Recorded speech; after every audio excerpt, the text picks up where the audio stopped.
Hello everyone, this game that I'm about to show you is from round 8 of the Isle of Man International. It's a game between Arkadij Naiditsch and Hikaru Nakamura, and it turned out to be a very complicated and crazy game. Naiditsch with the white pieces opens with the move e4. Hikaru plays e5, knight f3, knight c6. Naiditsch goes for the Spanish and g6. Nakamura goes for this very trendy line. And d4 from Naiditsch, a very aggressive way of playing this, immediately striking at black's center.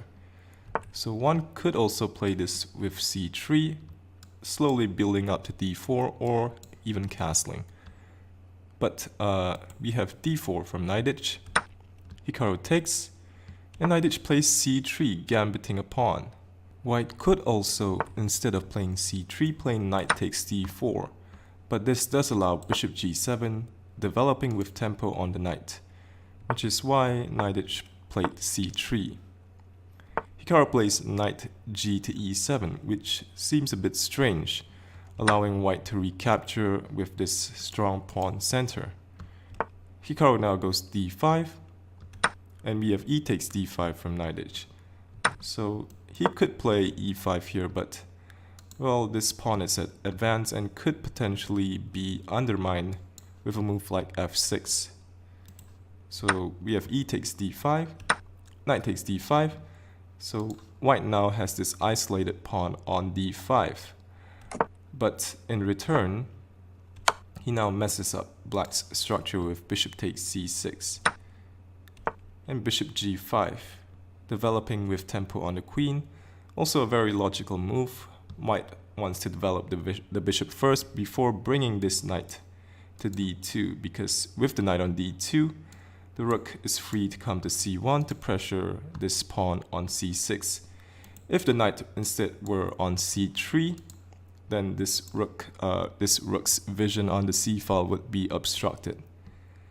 So after bishop g5, queen d6, rook to e1 with check, bishop to e6, we have knight b to d2, black castles, and knight to e4, attacking the queen.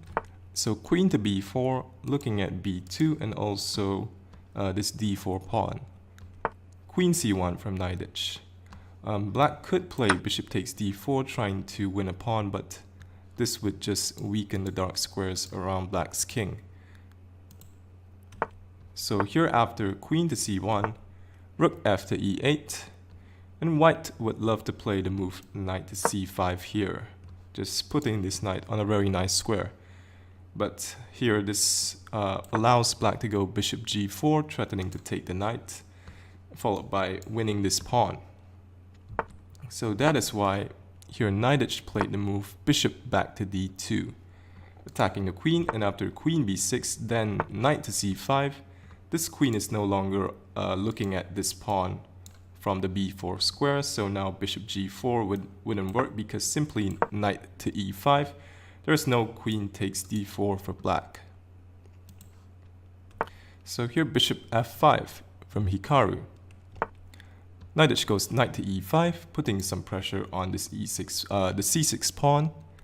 We have rook a to d8 and h3 from Naiditsch, a waiting move, also giving the king a nice flight square on h2.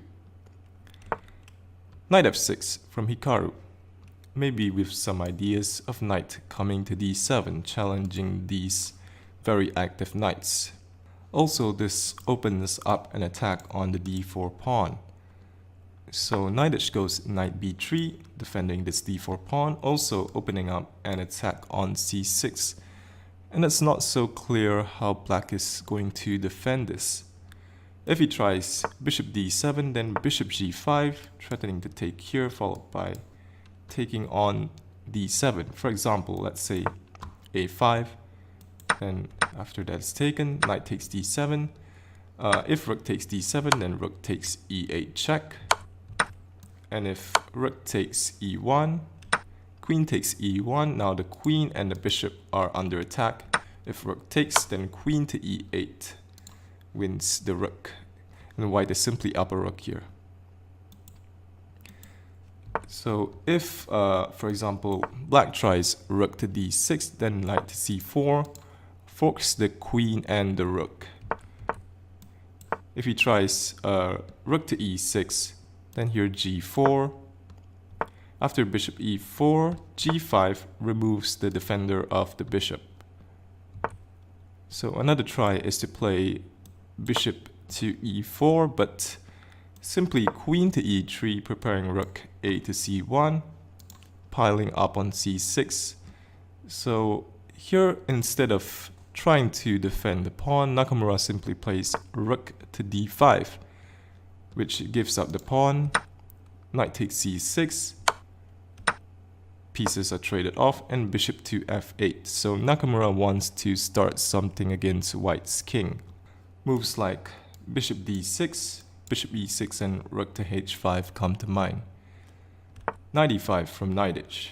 We have bishop to e6, making way for the rook to come to h5, and knight c4.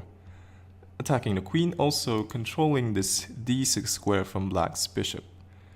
Queen b7 from Nakamura, just putting pressure along this long diagonal, especially on g2. Knight e3, attacking the rook, also securing this point, and rook to h5. So Nakamura is maybe preparing some sacrifices on h3. Knight c5 from Naiditsch, trying to eliminate this attacking piece of black. Nakamura takes on c5. We have d takes c5. Nakamura goes in with bishop takes h3. And I'm not entirely sure how sound this sacrifice is. If white takes, then that isn't so good, because queen to f3, threatening queen takes h3, and this is very unclear. But here white has a very nice move in queen to c3, attacking this knight and also providing some important defense along the third rank. So for example, if knight to e8, well, this knight has many moves, but if knight d7, then c6. And if knight to e4, then queen to d4. So simply threatening to take here, and if bishop drops back, then f3. And next move is going to be bishop c3, and white is going to most likely mate black on g7 or h8. So here after, let's say knight to e8, then white takes, and if queen to f3 here, knight to g2 opens up the queen's defense on the third rank. So after bishop takes h3, Naiditsch didn't play queen to c3, instead c6, which is also fine, but after queen c8, then f3, just giving a flight square for the king. So here queen to c3 is also possible, but anyway, f3 from Naiditsch. Now Nakamura takes on g2, sacrificing a piece. Knight takes g2, queen to h3, and the position is looking very messy. But if white can consolidate and hold on to his extra piece, then he should be winning. Bishop c3, putting this bishop on the nice dark square diagonal, also with a tempo on the knight, and white is preparing to bring his queen and rook into the game. Knight d5 from Nakamura. So if queen takes f3, then queen d1 forces an exchange of queens. If the queen moves, let's say queen to g3, then queen d8, and black is in trouble. Here white just takes, and white is up 2 pieces. This is easily winning. So knight d5 from Nakamura, bishop d4, just keeping that strong bishop, and f6, closing out this diagonal from the bishop. Queen e1 from Naiditsch. White defends by counterattacking, so now threatening to bring the queen into black's position. Therefore, Nakamura goes king to f7 and rook to d1. Now the rook comes into play. Nakamura goes rook to g5, threatening queen takes g2 mate. So Naiditsch defends it, queen to e2. So if white can get in rook to d2, then he should be doing fine. So here the move that jumps out is knight to f4. It seems that this knight on knight on g2 cannot be defended any longer because this queen is also under attack, but here queen to c4 check. Black is in a bit of trouble. He has to bring the knight back. And after that, rook d2. And well, white is consolidating. So here, if black doesn't block with the knight, if he plays, for example, king g7, well, there are many lines here, but the point is that black's king isn't so safe because something like bishop takes f6, and take the knight on f4, and here white is okay. So king g7 from Nakamura, then here bishop c5 from Naiditsch, perhaps trying to discourage the move knight to f4, but maybe both players miscalculated, which is quite possible because this is a very, very sharp position.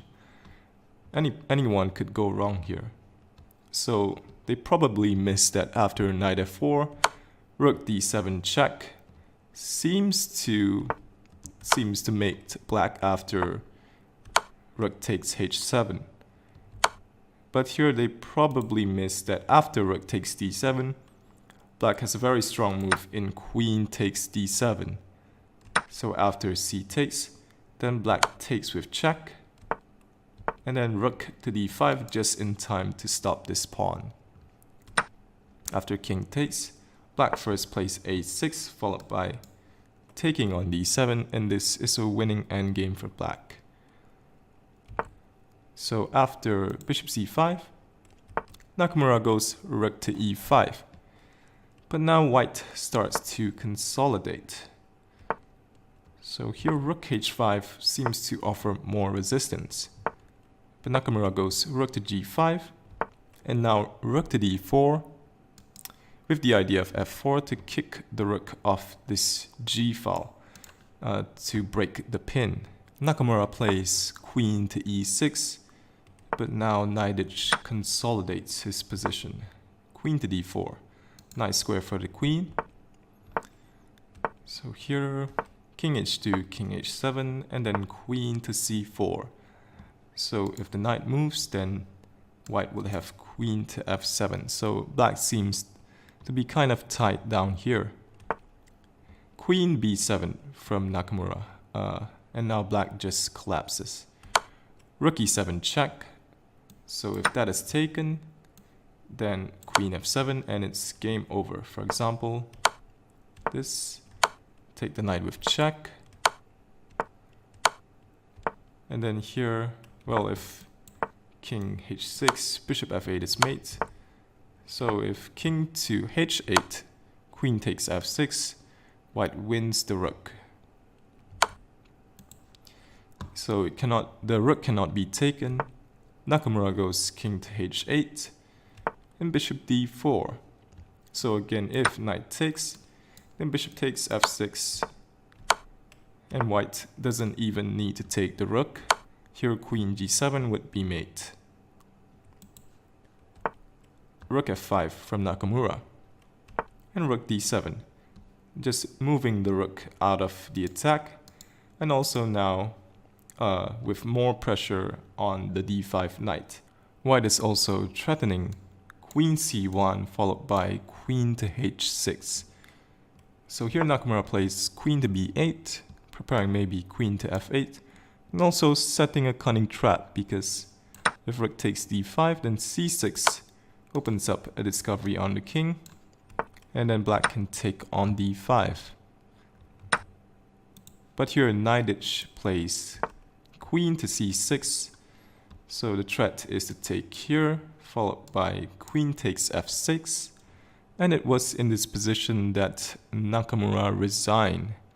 If the knight moves, for example, knight b6, then bishop takes, king g8, queen to e6 check, king f8, then queen f7 is mate. If black tries to hold on to the knight with, for example, queen g8, then here is simply knight to h4, attacking the rook, and the rook has to keep defense of this knight. So if rook to g5, then bishop takes, on bishop takes f6, and this is just game over. So if after knight h4, let's say rook to f4, threatening to take here with check, then white can take the rook, but after rook takes h4, king g3, this comes with a tempo on the rook. The next move is going to be queen takes f6. So a very nice victory from Naiditsch. This win puts him now on 6.5, joint leader with Radoslav Wojtaszek, who defeated Michael Adams.